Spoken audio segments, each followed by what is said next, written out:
বাজারে এখন ফুলকপির কিন্তু চড়া দাম, যতই চড়া দাম থাকুক না কেন ফুলকপির নানান রকম পদ রান্না করে খেতে কিন্তু শীতের শুরুতে বেশ ভালোই লাগছে।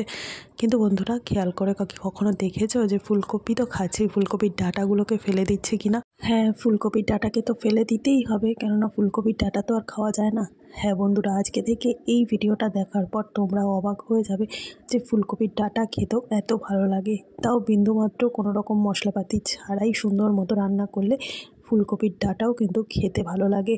আর এবার থেকে বাজারে গেলে ফুলকপি না কিনে বরঞ্চ খোঁজ করবে ফুলকপির ডাঁটার, যতই দাম থাকুক না কেন এবার কিন্তু এই রেসিপিটা একবার করে খেতেই হবে শীতের শুরুতে। তার জন্য এখানে নিয়ে নিয়েছি ফুলকপি। আর দেখো বন্ধুরা, ফুলকপির ওপরের ফুলগুলোকে হালকা করে কেটে বাদ দিয়ে নেওয়ার পরে কিন্তু পিছন দিকে এরকম যে ঝাঁকড়া মতো বাইন্ডিংয়ের যে অপশানটা থাকে না, এই অপশানটাকেই কিন্তু রান্না করে সুন্দর করে খাওয়া যাবে। তার জন্য এই পিছনের ডাঁটটাকেই কিন্তু নিয়েছি। আর এই ডাঁটটাকে কিভাবে কি করলে আমরা খেতে ভালো পারবো, তার জন্য কি করছি, এই ডাঁটাগুলোকে আলাদা আলাদা করে কেটে নিচ্ছি। তবে আমরা প্রত্যেকেই জানি এই ডাঁটার মধ্যে বা ফুলকপির মধ্যে ভীষণ পরিমাণে কিন্তু পোকা থাকে। তো যেহেতু পোকা থাকে এই সবজিটার মধ্যে, তাই খুব সতর্কভাবেই আমাদের খেতে হবে। তার জন্য এখানে বেশ কিছু ফুলকপির ডাঁটা আমি প্রথমেই কেটে নিলাম।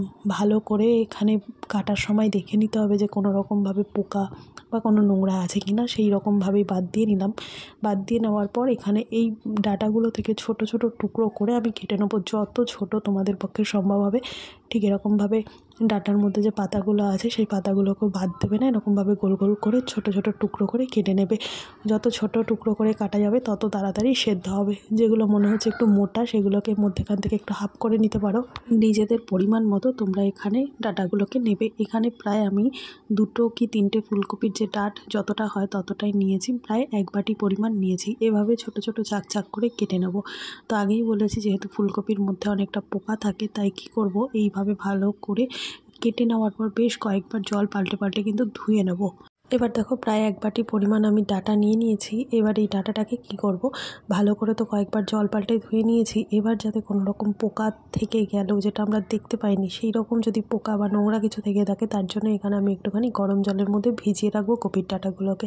তার জন্য পরিমাণ মতো লবণ আর একটুখানি হলুদ দিয়ে একটা বড় পাত্রের মধ্যে এইভাবে গরম জল দিয়ে দেবো। ভালো করে গরম জলটাকে করে নিতে হবে। এবার এই সমস্ত ডাঁটাগুলোকে এই জলের মধ্যে বেশ খানিকক্ষণের জন্য এভাবে ভিজিয়ে রাখতে হবে।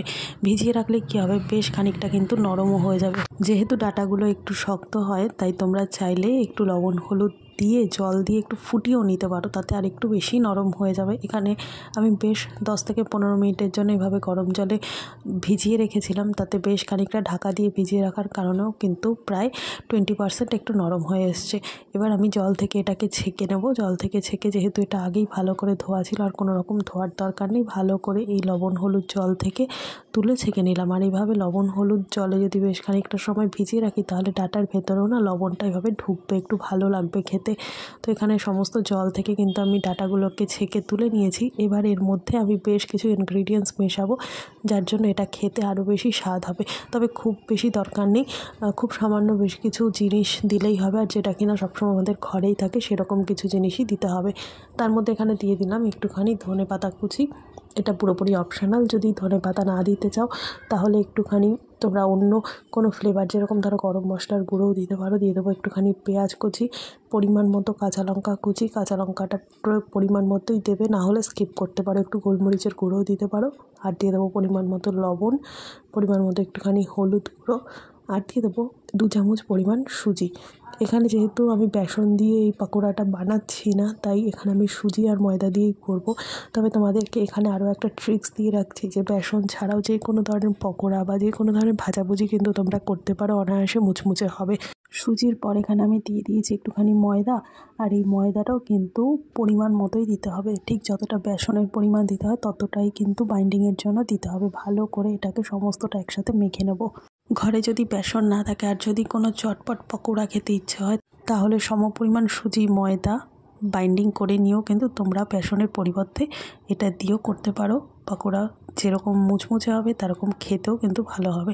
আর এর মধ্যে দিয়ে দেবো একটুখানি জোয়ান। জোয়ানটা অপশনাল, জোয়ানটা দিলে না আলাদা একটা ভালো ফ্লেভার আসে, এই কারণেই কিন্তু জোয়ানটা হজম করতেও সাহায্য করে। যেই রান্নাতে তোমরা জোয়ান দেবে সেই খাবারটা না খুব তাড়াতাড়ি হজম হয়ে যাবে।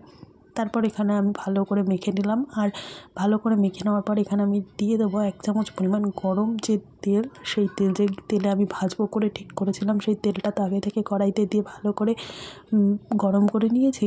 সেই গরম তেলটা একটুখানি দিয়ে আবারও মেখে নিয়ে ছোটো ছোটো পকোড়ার মতো করে ডুবো তেলে একটু গ্যাসের ফ্লেমটা কমিয়ে ভাজতে হবে। কখনোই গ্যাসের ফ্লেমটাকে বাড়িয়ে ভাজা যাবে না, তাহলে খুব তাড়াতাড়ি ব্রাউন কালার হয়ে যাবে আর ভেতরটা কিন্তু কাঁচা থেকে যাবে।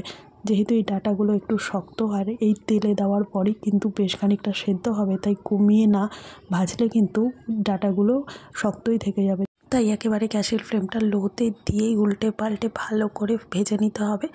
আর এখানে যে ব্যাটারটার মধ্যে একটুখানি গরম তেল দিলাম, এটা না খুব সুন্দর একটা ক্রিস্পি ভাব আনবে। এই পকোড়াগুলো যখন আমরা বাইন্ডিং করব, পকোড়াটা সমস্ত কিছু দিয়ে মাখবো, তখন গরম করে রাখা তেল যদি একটুখানি ব্যাটারের মধ্যে দেওয়া যায় তাহলে খুব সহজেই মুচমুচে হয় আর খেতেও দারুণ লাগে। কোনো রকমভাবে কড়াইয়ের মধ্যে লেগে যায় না পকোড়াগুলো ভাজার সময়, তাই একটুখানি গরম তেল দিলাম। দেখো বন্ধুরা, খুব সহজেই উল্টাপাল্টে ভেজে নিচ্ছি।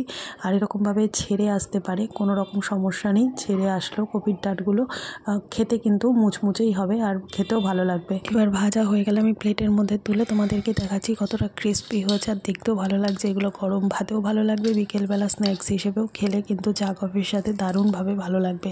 তাই এবার থেকে আর কপির ডাঁটা একেবারেই ফেলে দেবে না। এই দুর্দান্ত পদটি তোমরাও করে খাও, খেয়ে আমাকে জানাতে ভুলবে না যে তোমাদেরও কেমন লেগেছিল। আশা করছি আজকের এই টিপসটা তোমাদের অনেকটাই কাজে দেবে। ভালো লেগে থাকলে লাইক কমেন্ট শেয়ার করে পাশে থাক। ভিডিওটা কে কোথা থেকে দেখছো কমেন্ট করে জানাতে ভুলবে না। দেখা হবে আবার অন্য ভিডিওর সঙ্গে। ধন্যবাদ।